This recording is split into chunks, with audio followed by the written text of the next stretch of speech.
This is your ultimate stop for everything sports. The Golden State Media Concepts Sports Podcast. Should I say more? From the NFL, MLB, the NBA to MMA, it's all in here. The Golden State Media Concepts Sports Podcast. Listen now.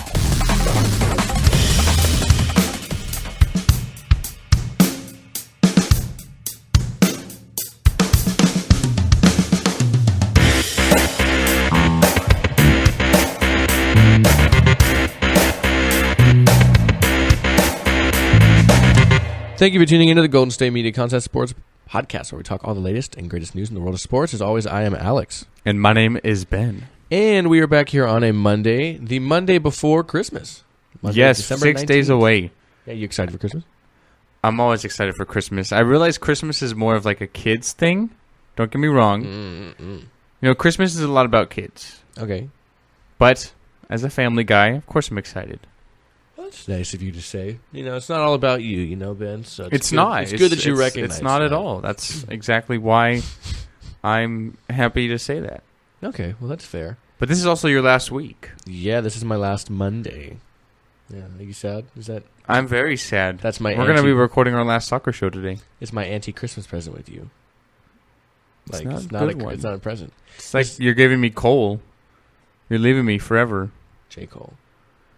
No, that would be a good thing. You know, it's also our first day in our new studio today also. Yes, it is. It's still getting set up, but obviously we have the recording equipment set up. That's primarily first and foremost. But yes, it is progressing along pretty nicely, I'd say. We've seen it from literally day one To now, yeah. to now. I was surprised kind of that we got the text message yesterday that we were going to be here, not the old studio. I wasn't even sure if we were going to have a show today because on Friday, I was part of moving all this stuff. Oh, were you? Okay. Yes. Okay. So I didn't you even were a know little if we more were going to aware. have a show. Okay, that makes a little And then the more whole day, I'm like, well, Well, you know I'm not I here still on don't know. Fridays, so Right. I didn't know that was going on. and then we get the message last come- night yeah, saying come on that over. we're going to be here. So Yeah, hey Rover, come on over, yeah. So, I mean, it looks great.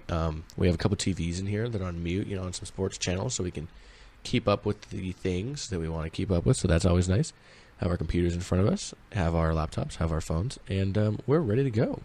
we're definitely ready to go. Talking a lot of great things. Yeah, today we're going to talk NFL football, week 15, as a matter of fact, as it went on this week. Because this week coming up, we have a Thursday game, I believe, and then just Saturday, and one Sunday game that I'm actually most looking forward to, Ben, because, you know, Steelers. But we had... I never heard of them. Yeah, they're not very big yet. We had week 15 action, so we will talk about that, as we do every Monday. We're going to talk about college football because we had some bowl games this weekend. We also have some today, as a matter of fact. We have a bowl game that's starting at 11:30 a.m. Yeah, Tulsa and Central Michigan, the Chippewas. The Chippewas, yes, sir. I don't know anything about this team, but I'll take Tulsa. They have 9 wins compared to 6. Central Michigan is not a bad team this year, but yeah, I'll take Tulsa. This is the Miami Beach Bowl, so we'll be looking at that probably just as a recap tomorrow. Then we'll talk about the games that went on this weekend. We had the Las Vegas Bowl, a couple other going on. We had 2 bowls. Actually, no, I'm sorry, 5 total. There they are. So we'll probably just clean those up a bit, too, as we head into the rest of the show. And then when we come back, we'll talk a little bit of college basketball. Something we don't get to do that often here, but we'll talk a little college basketball. But first and foremost, let's start with NFL football. And we will do, as we always do every week, and we're going to start with the recap of the scores. So this Sunday, we had most of the games, but on Saturday we had games as well. We had one game, as a matter of fact. It was even though I hate the way they say it, Thursday night special edition on Saturday night. Yeah, how about a Saturday Saturday night? special edition of instead of How about a Thursday? Saturday night special edition of Thursday Night Football? Anyways, the Dolphins played the Jets in a interdivision matchup, and they walloped them behind Matt Moore's 236 yards and 4 scores, winning this one 34-13. Matt Moore played pretty great. He played almost as good as Ryan Tannehill usually does. It's almost like they didn't even know he was gone. Yeah, you know, he tied, I forget who they said it was, he tied somebody with the Raiders for the longest pass attempts or starts in between the last start for the same team in NFL history. He went about 4 years because, you know, he was there. He was looked at as a potential starter after spending time in Carolina and So he's looked at as a guy that was maybe going to start there, and he came in and did exactly what they keep him there for. He had a good week. He had a baby on Monday, so maybe he's a little good happy. Timing too. Yeah, maybe he's a little happy to get out of the house, and sleep at the hotel before the game. But yeah, it's good timing for Matt Moore. He had a great week. Yeah, we talked about it after Ryan Tannehill got injured last week, which is actually not too bad news. He's not going to have to require surgery, so probably won't return this year, but still will be ready for the start of next year. That Matt Moore's been a guy who's been around for a really long time, probably one of the better backup quarterbacks, so it's not a terrible situation to be in, and it proved good otherwise. I mean, 12 of 18, so he wasn't forced to throw it all over the field, but he didn't really have to. They were in control really the whole way through, big second and third quarter. Well too. Mm-hmm. And the Jets, I mean, what else can we say about them? They're just a disaster. They go to play New England next week, which could be even more of a disaster. So yeah, Bryce Petty again just left out there to slaughter. There's a play, I don't know if you saw it, where just the two people you don't want doing this is Ndamukong Suh and Cameron Wake. Got the best jump you could believe, and they sandwiched him. One kind of hip high, one shoulder high. Knocked him out of the game pretty much. It was near the end of the game. Like, just wrecked the kid. Just destroyed him. They were there faster than his drop-back finish. So, yeah, didn't get much help from them. All right, moving on to the Sunday slate of games. We'll start with the coldest game of the day, and that was the Packers and the Bears. And the Packers get a nice long throw from Aaron Rodgers late to help them win this game as time expired, 30-27, despite a pretty strong day, throwing 43 times, completing 30 of those for 362 yards and 2 scores from Matt Barkley. But Ty Montgomery, whom was on my fantasy team, so mine too, up top, 162 yards and 2 scores for him. Jordy Nelson, the recipient of that long pass to help set up that field goal, 7 for 124. Big game for the Packers. It keeps them in the playoff runnings. Probably would have been all but out if they would have lost this game, and probably wouldn't have been a pretty loss losing to a 3-11 team. So good that they won, and I know you're happy. 4-game winning streak now for Green Bay.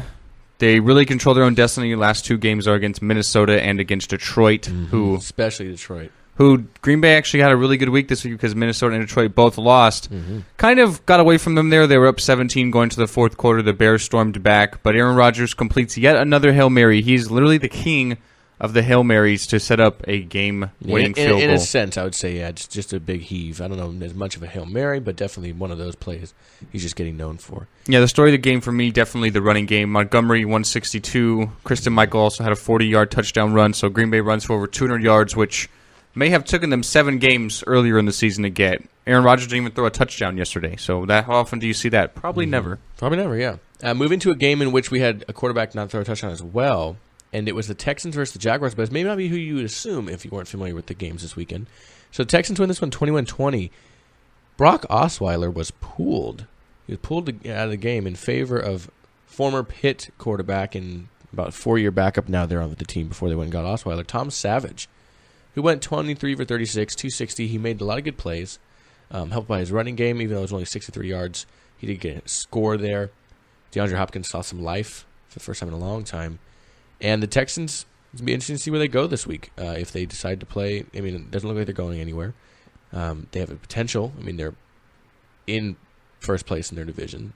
But do they, I don't think they're going to go far, but technically speaking, in their minds, they are going to make the playoffs. So do you play Tom Savage? It's going to be interesting to see where they go from there. Well, if anything, I kind of feel bad for Osweiler. I have said all season long that I feel he's the worst starting quarterback in the NFL. Yep. He throws 2 interceptions in the second quarter on back-to-back drives. He gets pulled for Savage, as you mentioned. This is a home game in Houston, and the fans are cheering that they pulled him out of the game. Yeah, I mean, that's kind of just an outcome of, you gave him a lot of money, and he has not shown that he's worth it. And I've always liked Tom Savage, out of Pittsburgh. They dude's a prototypical size for a quarterback. He's got a strong arm.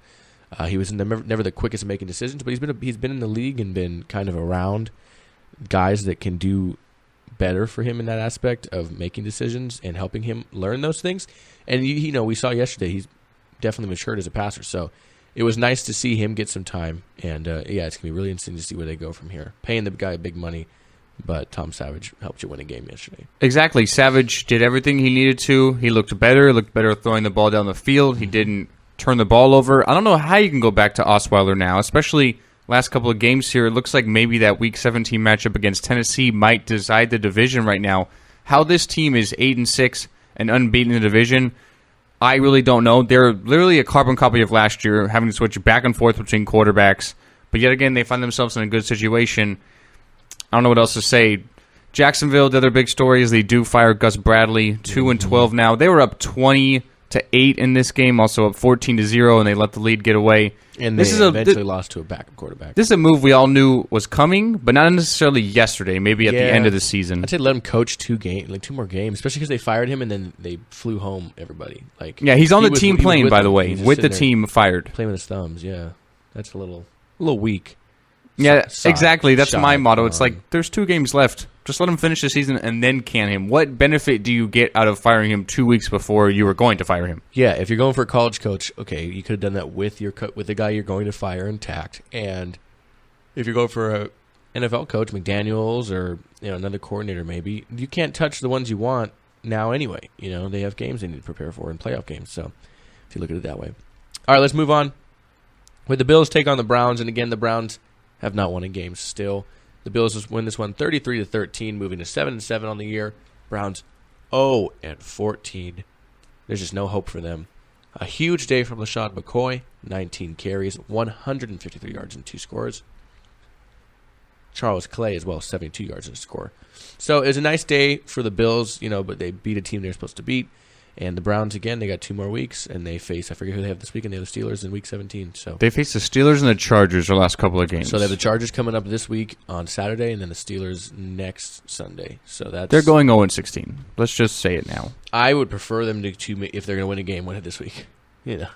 As opposed to the Steelers, yes, because of course I would be pretty upset. The Steelers are going to have everything to play for Week 17. They're still battling with Baltimore for the division. So yeah, unless Baltimore. Oh, well, actually, if they get the head-to-head with this week, they'll be 2 games up.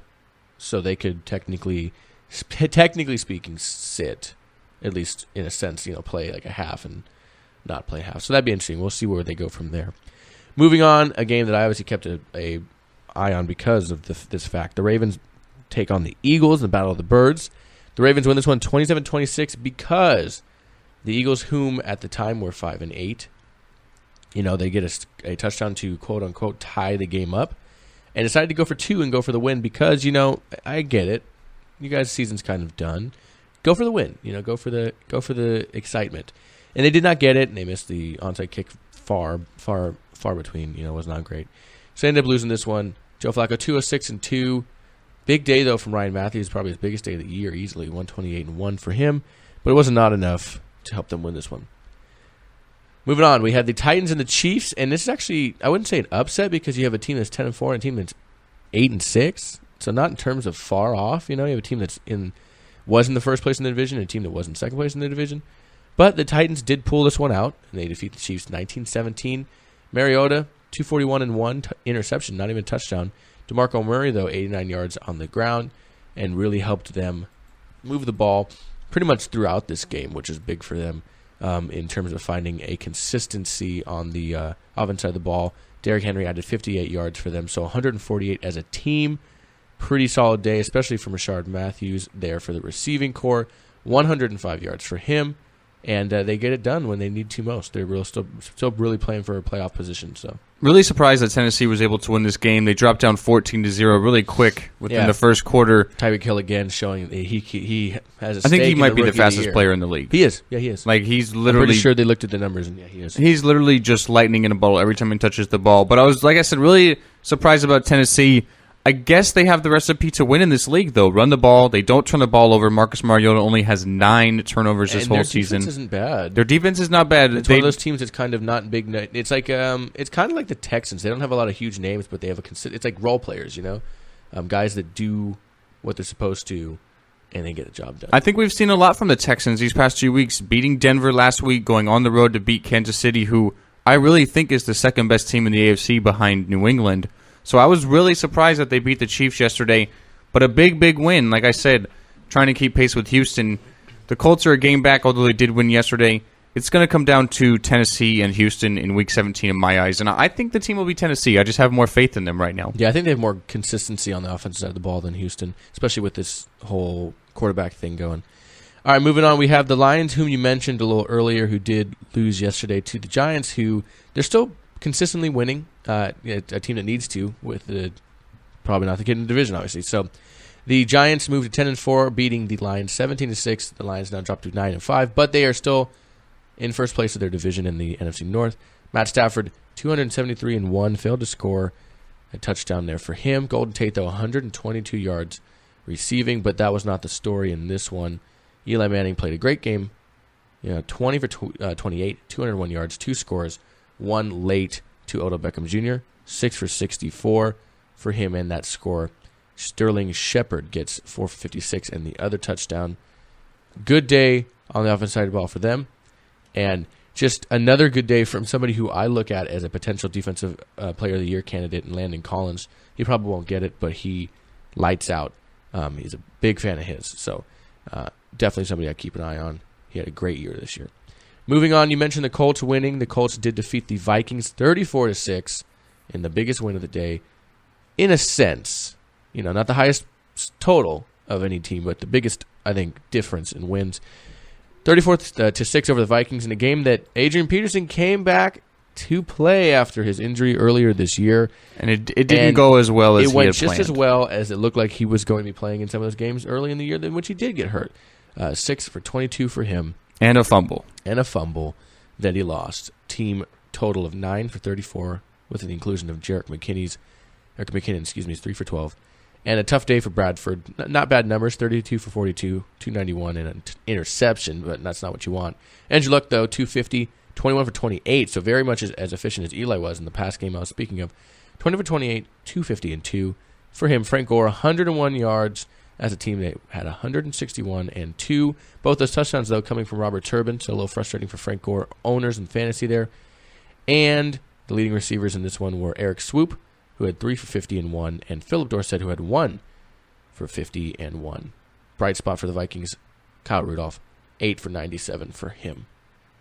Moving on, we had the last, I believe, of the morning games. The Steelers taking on the Bengals, and the Steelers overcome a halftime deficit of 20-9, and they come back to win this one 24-20. Ben Roethlisberger, 286 and a touchdown. Le'Veon Bell over 100 yards from scrimmage again, with 93 on the ground. Excuse me. And as I pull up these stats, I apologize. And receiving for him on the day as well, he had 38. So again, over 100, obviously. And Antonio Brown held to a season low, but he did things they needed to. Eli Rogers had a late touchdown score to go ahead, 5 for 75 and 1 for him. And the defense played well. It was very much so that next man up formula after Stephon Tuitt went out of this game. They had and then Ricardo Matthews went out as well. They had 3 active defensive linemen. Ricardo Matthews comes back in, and they do some pretty solid work. Probably the MVP of the game, Chris Boswell. 6 field goals for him, his long at 49. He was on fire all game, accounting for 18 of their 24 points. 18 compared to the 20 that the Bengals put up. People would say maybe it's the curse of the towel again. When you disrespect the terrible towel, things bad happen. You see Jeremy Hill scoring a touchdown. But what was even better was he tried to rip the towel, but yet he failed at doing so, and then he decided, well, I'm just going to throw it on the ground now. And we saw the same thing happen to T.J. Hushmanzada in about 2005, and then that was in the season finale in which they played each other at Heinz Field. And then the next time they played, unfortunately, it was the game in which Carson Palmer tore his ACL. I'm not saying that is directly caused, and I'm not, of course, cheering any kind of injury whatsoever, but good things have not happened after people have been seen doing that. Moving on to the afternoon games, we had the Saints taking on the Cardinals, and this was the highest scoring game of the day for both teams involved. Excuse me. We had 48-41 in favor of the Saints. They were moved to 6-8 on the year. Cardinals dropped to 5-8. Drew Brees, 389 yards and 4 scores. Brandon Cooks, 7 for 186 and 2. A big win for a team. Unfortunately, it's not going anywhere this year, but Drew Brees is definitely one of the guys that's not going to say he doesn't have anything to play for. He's always going to play. He's always going to go out there and play big. This is a game I definitely was looking at right away, saying shootout. Mm-hmm. Cardinals defense, not what we've seen the last couple of years, and we know what the Saints are capable of. The one bright spot for the Cardinals is David Johnson does go over 100 yards from scrimmage. He's the first player ever to do that to start a season, 14 games now. So, really, I mean, he's so solid. We all know that. But definitely one of the best running backs in regards to dual threat in the league. I'd say number 2. I think Bell is 1, and I think Johnson's 2, really, though. Yeah. I really do believe that. With the consistency they're playing, I would say you are absolutely right. All right, moving to a team that is playing consistently bad, and a team that's that's for sure. Thank you, and a team that's sticking in the playoff conversation, especially with the help of a loss in Sunday night, which we'll get to in a moment.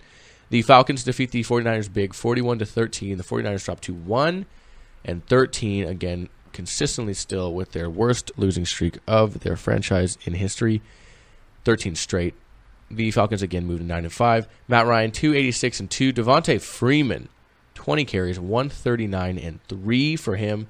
Aldrick Robinson 4 receptions, 111 yards. Their offense was just clicking on all cylinders. You know, Matt Ryan was clicking. Matt Schaub even got in on this one with an attempt for 16 in some garbage time.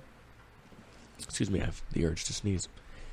And Taylor Gabriel had a touchdown as well. Yeah, I'm sorry, not Minnesota, but Atlanta staying atop the... Excuse me. You okay there, buddy? Yeah, allergies? I'm glad you grabbed that. Atop the NFC South there, 9-5. They do get a little bit of benefit because Tampa Bay did lose to Dallas. We'll talk about that later on the Sunday night game. The Niners now 13 games in a row they have lost since their Monday night shutout of the Rams. Do we think that the Niners will be able to beat the Browns? Right now, I would say no. I don't know, really. That's interesting. They're very similar teams. I don't really know. It'd probably be the worst game ever. We thought that would be the case against the Bears, and it basically was, but it was bad. I mean, this was bad from the get-go. It's something I think we all saw coming, but I don't know. It is what it is. Excuse me. Yeah, I mean, I don't know. I wouldn't want to watch that game. I'll tell you that. I watched about 5 minutes of it, and I had enough. I saw some plays of Once I saw 21-0 Atlanta, then I had enough. They're doing all this without Julio Jones, I might add. Yes, he was out of this game. I'm still working on his turf toe injury. Tough toe. Turf toe? I added an O to that, yeah. Tough toe. Tough toe. All right, moving on to what looked like one of the higher build games of the day. And actually, this is the first afternoon game. The Falcons and the Niners played in the morning. The Patriots defeat the Broncos. What everybody assumed would happen. It's not as big of a matchup as it has been in the past few years when it's Brady Manning. But Patriots win this one 16-3. The defense of the Broncos, you just can't. I mean, they were stuck on the field for so long in this one. Trevor Siemian 25 for 40 for 280 and an interception. Not a great day for the offense by any means. Again, only mustering 3 points. As a team, they rushed for 58 yards between 3 different players. Tom Brady didn't have an amazing day. If this is ever a day to beat him, it was this day. 16 for 32, 188, no touchdowns to speak of. And LeGarrette Blount with the one touchdown yesterday that he had for 17 for 31, he became the all-time leading touchdown runner in a single season for the Patriots. Yeah, 15. Number 15. So big day for him. Moving on, so the Patriots 12-2, still holding on to that number one spot. Broncos dropped 8-6, and they are just losing hope. And the last couple of games don't get any easier. The Raiders and the Chiefs, so they could be looking at 8-8, which would take them out of the playoffs. Especially with whoever doesn't win the AFC West being the wild card team, right? Probably potentially who's not winning the AFC North being the wild. It's just a matter of they can't run the ball on offense. Their defense can only do so much. I mean, look at this. The last couple of weeks, they give up 13 points to Tennessee. They give up 16 points to New England. Their offense only gets a combined 13 points. They just can't move the ball. Trevor Siemian's not the guy that can throw it 50 times, complete 40 of them for 400 yards. He's not Drew Brees. Yeah, we saw him throw it 40 times and complete 25 of them. You know what I mean? He's not Drew Brees. He needs to have a running game. This team is built on the ground, built with offensive line. Especially with Kubiak's offense, which is very much so. Exactly. Really, on the stretch run option, or stretch, play action type of deal. That's the biggest part of what they do, and they can't do it. So they just can't move the ball. It's that simple. Very much so. All right, moving on to the last of the afternoon games and a very big game for AFC playoff seeding.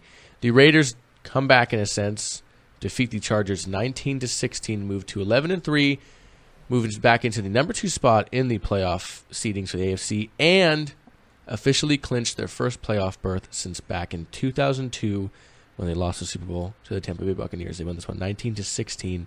Derek Carr, 213 yards and a touchdown.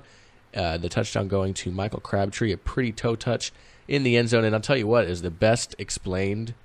I don't know if you saw it. Is the best because they had to challenge it. They called him out of bounds.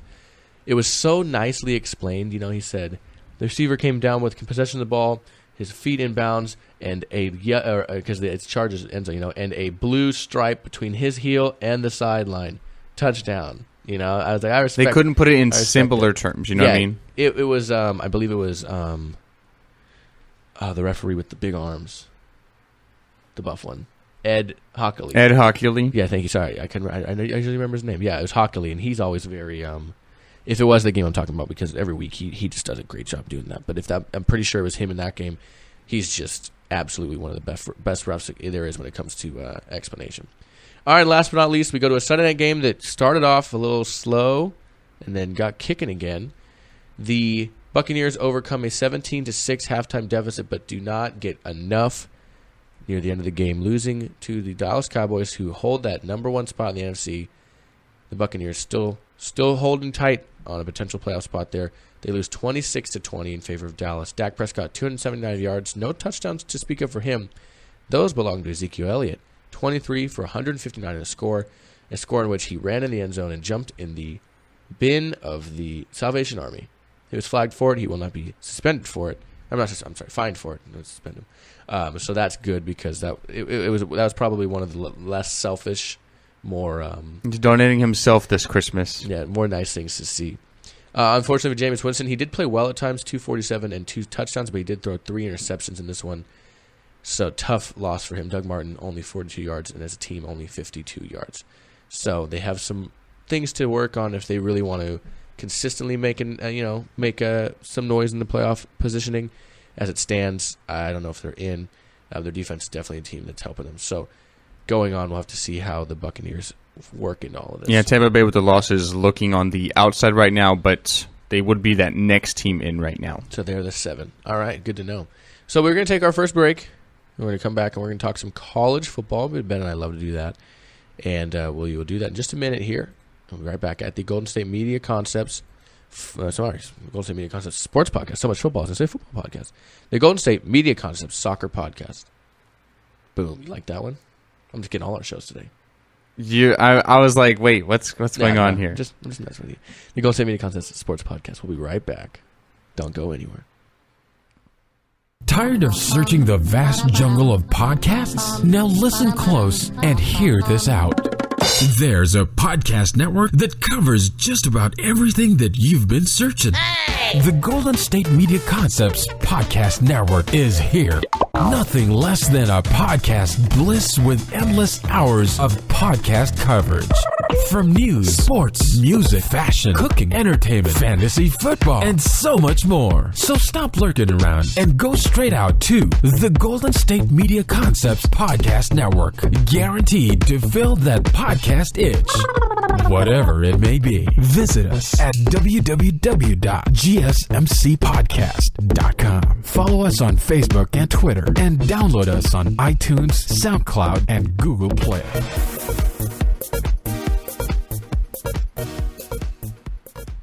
And we are back here at the Golden State Media Concepts Sports Podcast, and we're going to talk now college football. We had some bowl games this weekend. As a matter of fact, we had 4 of them that were played, and we have another one getting set to be played in just about 5 hours? No, 4 hours, roughly. It depends where you are. Anyways, we're going to start with the ones that happened already. Let's start with the R&L Carriers New Orleans Bowl, which we had Southern Mississippi, Golden Eagles playing Louisiana Lafayette, the Ragin' Cajuns. I love that name, by the way. I do too. That's one of my favorite college football, I guess, quote-unquote, mascots in a sense, or at least team names that there is. They went into this game it was 6-6 versus 6-7. Or sorry, actually they were both 6-6. The Southern Mississippi I don't keep saying that. Southern Mississippi Golden Eagles win this one over the Ragin' Cajuns 28-21. Big day from the Golden Eagles passer, 346 yards and 2 touchdowns for Mullins there. And a big running game from their running back as well, 138 yards and 2 scores. Big day for the Golden Eagles as they win the R&L Carriers New Orleans Bowl. We move on. We have what was the Auto Nation Cure Bowl. Some of these, I don't know, think some of these names in terms of. I talked about it on Friday. I realize why they have so many bowl games. It's all about money and sponsorship, and every team that has 6 wins gets a bowl game. But I just hate it. Like the Auto Nation Cure Bowl, I don't even know what that is about.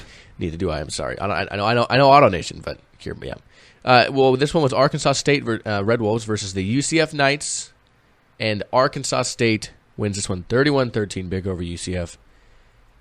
Their quarterback Justice Hansen there for the Red Wolves, 205 and 3 scores from him.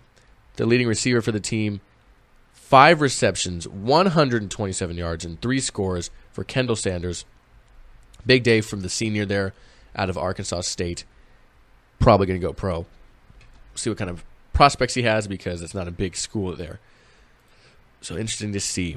We move on to the New Mexico Lobos and the Texas San Antonio Roadrunners in the Gildan New Mexico Bowl. It's not right if the New Mexico Lobos aren't in the New Mexico Bowl. I'll tell you what. Of course not. The Lobos win this one 23-20 over the Roadrunners. Not a big day on offense at all. The leading passer, Jordan, with 77 yards passing. He was also the leading rusher, 13 for 81. And the leading receiver had a reception for 34 yards. So not a huge offensive day. Lamar Jordan, again, the leading candidate in terms of offense there for them. As they get away with the win there, the Lobos finishing the year 9-4 and a bowl win in the New Mexico Bowl. And last but not least, in terms of games from this weekend, and probably the best game in terms of competition head-to-head, we had San Diego State Aztecs taking on the Houston Cougars in the Las Vegas Bowl. And the Aztecs win this one to move to 11-3, defeating the Cougars 34-10 and drop the Cougars to 9-4 after a solid start for the team. Greg Ward Jr., 229 for him, but 4 interceptions. Pretty tough day for him. And running back, and some people thought at least a potential Heisman candidate, but he didn't get much love. Donnell Pumphrey broke the NCAA career rushing record Saturday in his college finale, running for 115 yards and a touchdown in their victory. Big day for him. Something that he wanted all year. At least something he looked like he was heading towards all year. And San Diego State just shows why they won the Mountain West again this year. Yeah, I think Houston definitely feeling some effects without Tom Herman. Kind of. I thought the same thing with UCF. Kind of down a little bit, you know what I mean? So, not really surprised that San Diego State won. Pretty convincingly, too, I might add. Very much so. And like we mentioned today, at 11:30 a.m., we have the Tulsa Golden Hurricane. That's another one I like, but not as much as the next one. Taking on the Central Michigan Chippewas in the Miami Beach Bowl. Both teams obviously eligible for bowl games this year, but the Chippewas only 6-6. Tulsa 9-3 on the year. Like you and I both mentioned, we got to give it to Tulsa in this one just based off of not maybe knowing as much about either of these teams. The only thing I know about Central Michigan is they had a first-round pick a few years ago at tackle, obviously, with was it Jake Fisher, I believe, was their first-round pick. So that's kind of the most I guess the biggest notoriety they had in the last few years. But heading into this one, it'll be interesting to see the outcome. You know, you have a team that is bowl eligible in the Chippewas who have lost 4 of their last 5 games. And then you look at Tulsa, and they have won 4 of their last 5 games. So complete opposite, only losing to Navy, whom obviously ended the year pretty well. They lost to them 42-40, so that was a close game. And they've had a lot of close games, actually. The last 3 games in which they played 40-37 over Cincinnati, 35-20 over UCF, and then they lost that game against Navy by 2, as I mentioned. So tomorrow I'll update you just who won this game. And tomorrow we have a game as well. So Memphis, yeah, it's definitely bowl season. We have them pretty much every day now for the next couple of weeks. And this is the Boca Raton Bowl, Memphis versus Western Kentucky, the Hilltoppers. All right, let's take that last break. Actually, real quick, did you want to mention what we talked about? Okay, so let's do it. I really want to talk about this next segment. You want to talk about it next segment? We could do next segment, we could do it. Let's do it right now. Let's do it right now. So it was announced for sure that Stanford running back, as of now, because he put out his announcement via press. Stanford running back Christian McCaffrey will sit out the Hyundai Sun Bowl to focus on his NFL draft preparations, in which he wrote in a letter, "It's a very tough decision, but I've decided not to play in the Sun Bowl so I can begin my draft prep immediately." As he wrote on Twitter, of course, that's where everybody does it now, that or Instagram. "Thanks to all my teammates for their 100% support. It means a lot to me. Go Cardinal." He joins LSU running back Leonard Fornette, who earlier this week did the same thing, opting to not play in his bowl game, the Buffalo Wild Wings Citrus Bowl, on New Year's Eve against Louisville, opting to, as well, prep for the draft this year. Well, next year. But what do you say about this? Because a lot of people would say, okay, it's a smart move don't get hurt. We saw in a kind of a soft example, we saw Ifo Ekpriolomo from Oregon a few years ago. He was looked at as a smaller corner, but potentially a top 3 round kind of guy. I mean, probably 2 to 5, I would say, in that regard because he was smaller. He's 5'9" for a corner, but he had great ball skills. He's a good athletic kid. In the bowl game, and of course, it's a national championship, so it's a little different as they were heading towards that potential. He got hurt in practice, and he ended up, I think, going in the 6th round, and he got released, and that could be very much because of his injury or just maybe he wasn't cut out for the NFL play. But do you think there's, reasons to warrant skipping out on a bowl game for, somebody who's not playing for the national championship, you're not playing for the playoffs at least, one of the 4 teams, as Stanford or LSU are not, obviously. So what do you make of it? Obviously, have kind of an off year for both of them. Obviously, there is reasons. I look at last year, we had Jalen Smith of Notre Dame. He would have been a top 5 pick. He tears his ACL. He goes in the 2nd round. Dallas takes a gamble on him. Mm-hmm. Hopefully, he'll be ready. That's a good example, yeah. Hopefully, he'll be ready for them next year. But there's your perfect example right there. So I get it. There's obvious reasons. But to me, this is not only a slap in the face of your teammates, of your coaches, but also the fans and the program. You spent 3 years at Stanford. Now all of a sudden, I'm going to the NFL draft. I don't care about Stanford. I don't care about LSU. I'm just going to slap them in the face and not even play in my bowl game because I'm so worried about myself. I get it. Trust me, I get it. But how can Christian McCaffrey go on Twitter and say, thanks to all the fans and teammates and go Cardinals? If you cared about Stanford and the Cardinal, you'd be playing for them in your bowl game. I realize this doesn't mean anything to you because you're leaving already, so I get it. But I really think it's just a slap in the face. I don't think there's really any respect there for the college, for your teammates, for your coaches, for your fans. I just don't like it. And I get what you agree. It's kind of hard for me to really look at it because it's not me. I don't know what I would do in the situation. You'd want to play, but at the same time, especially with McCaffrey, who's going to be one of those really kind of borderline guys. You don't know what he's going to be doing in the NFL. In regards if they're going to make him a slot receiver, which I'm sure he could probably accomplish. I don't know at what level, but to an extent, I don't know what he'll be doing. Or if somebody thinks he's going to be a running back, I don't really know what's going on. But you look at him, yes, it's a potential to get hurt, and I understand that. And from his point of view, and I'm sure his agent's point of view, and all of that, I get it. I don't know the choice I would make, so I don't know if I can criticize the choice he's making. But I definitely get where you're coming from also. It's like, how are you so focused on the team and the program when you're just going to not even going to play? I think it's more of a disrespect with McCaffrey and Stanford because with LSU, they've been kind of mixing up their running backs since Orgeron came in. It's not just Leonard Fournette. It's also Grice. I mean, he's had a great... That's also something... He's almost carrying the rock more than Fournette is nowadays. Exactly. So, and he's had some injury issues all season long, so maybe they're still lingering on. So I can understand his a little more than Christian McCaffrey's, but still, both of them, it's like, really? You're just going to all of a sudden not play now when it's the end of your career? You don't even care now, but yeah, you're going to support the team and everything? I just don't get it. I don't like it. Yeah, it's interesting, and again, I don't know for sure really what I would do, and I get Fornette too because he's also kind of healing his injured ankle. So right. So he's kind of hurt. McCaffrey a little different, but again, I can't necessarily really judge it because I don't really know what I would do in the moment. All right, anyways, let's go ahead and take our last break.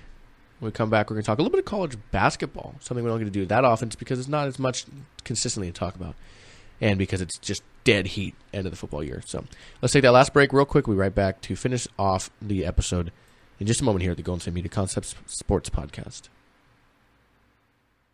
Do you want to be healthier, yet you just don't know what to do? All these shows telling you this and that, but nothing seems to work. Well, listen close. Golden State Media Concepts has got something great for you. The Health and Wellness Podcast dedicated to workout trends, healthy eating habits, diet, and everything about healthy living. Join us in our banters as we help you not just live life to the fullest, but live it to the healthiest.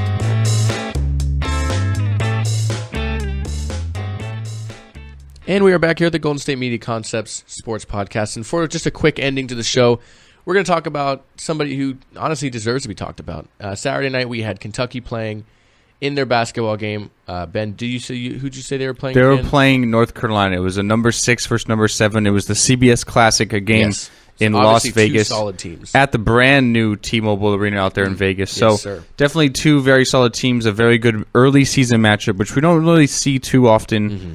But the big story was what a certain freshman did for Kentucky. Yeah, so we've seen a lot of big names come out of both of those schools, and big names kind of show up in these rivalries, but you don't always see it every year, especially the last few years. Well, Kentucky, like you said, freshman star Malik Monk compiled the season's premier performance he scored so far. He scored 47 points, and he got the game-winning three-pointer in the team's 103-100 victory. You don't see that high of scores in college basketball sometimes. Yeah, usually you don't with only 40 minutes as opposed to 48 in the NBA. Especially with that good of teams, too, in college, But you see that with a 103-100 victory over North Carolina, like you said, in Las Vegas. That's pretty solid, if you ask me. He's a native of the area of Kentucky. Well, actually, of Arkansas, but he's always been around Kentucky. And he came out, and so pretty much on Sunday, however, the projected lottery pick, whom that would be him, did have a tough follow-up to that where they were doing some school, kind of charity, and they were singing the song, "We Wish You a Merry Christmas," and boy, oh boy, did he mess the words up. His coach, John Calipari, who everybody's very familiar with, posted a video of Monk, and he did the whole smiling because I don't know the words look on his face, and then just started shaking his head. So, I don't you can't win them all, kid. I don't think he's going to have to worry too much about singing anything because he'll be in the NBA really soon. This kid's an absolute stud. Mm-hmm. He's averaging over 21 points, couple of rebounds a game, couple assists. He's just a freshman. He puts up an elite status against a top team. Another big game coming up a couple of days against Louisville, a matchup they always have. So that'll be another top 10 matchup when the new rankings come out. Yep. So he's putting up on the biggest stages. I mean, kid will be a top 5 pick for sure in the NBA draft next summer. Yeah, as of right now, through how many games have they played? I don't know what their record is. As of right now, though, the freshman guard, like you mentioned, he's averaging 21.9 points a game, 2.4 rebounds, and 2.4 assists per game there for Kentucky. That's pretty good, if you ask me. Totally, it's all right. Total, he's played 318 minutes for him. He's got a field goal percentage of 503, 4.22% from three-point land. His free throw percentage is just above 80. The kid's playing pretty well. So that's after 5 games against 2 ranked opponents, as a matter of fact, as well. One, though, they did lose, which was to UCLA. But looks like they're doing a little better. All right. That is it for us today. Tomorrow, I will be back, as always, on Monday. It's going to be on Tuesday. It's going to be my last solo show. Yeah, this is your last week, so you're almost done with the show's period. Yeah, so tomorrow I'll be back to talk Monday Night Football. Bowl game. Should we do a quick prediction? We have Monday night. We have the Redskins and the Panthers. Yeah, I'm going to give it to the Redskins. As a Packer fan, I really hope that the Panthers win because the Redskins are above us for a potential wild card spot, being 7-5-1. But I think they'll win the game. There's a better team. I trust them more. I'm in my game to go to my, the championship of one of my fantasy leagues. And I'm losing right now by 6 points, and I have Greg Olsen going into tonight. So, hey, 6 points, you should be okay. 60 I should. yards. It's a PPR league also, so I should be fine. You're fine. But I would say last year no problem. This year he's been kind of up and down, but I still give it. I still fingers crossed. You should be okay. We'll see how it goes. But yeah, fingers crossed. If that's the case, I'll be in 2 of my 3 leagues championships. So give it to me there at least. Anyways, again, I'll be back tomorrow. Ben and Anthony will be joining me again on Wednesday to talk about everything that is great in the world of sports. But until then, we got to get going.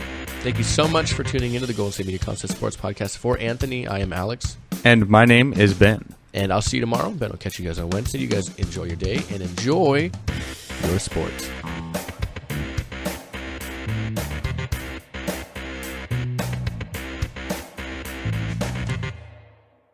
You've been listening to the Golden State Media Concepts Sports Podcast, part of the Golden State Media Concepts Podcast Network. You can find this show and others like it at www.gsmcpodcast.com. Download our podcast on iTunes, Stitcher, SoundCloud, and Google Play. Just type in GSMC to find all the shows from the Golden State Media Concepts Podcast Network, from movies to music, from sports to entertainment, and even weird news. You can also follow us on Twitter and on Facebook. Thank you, and we hope you have enjoyed today's program.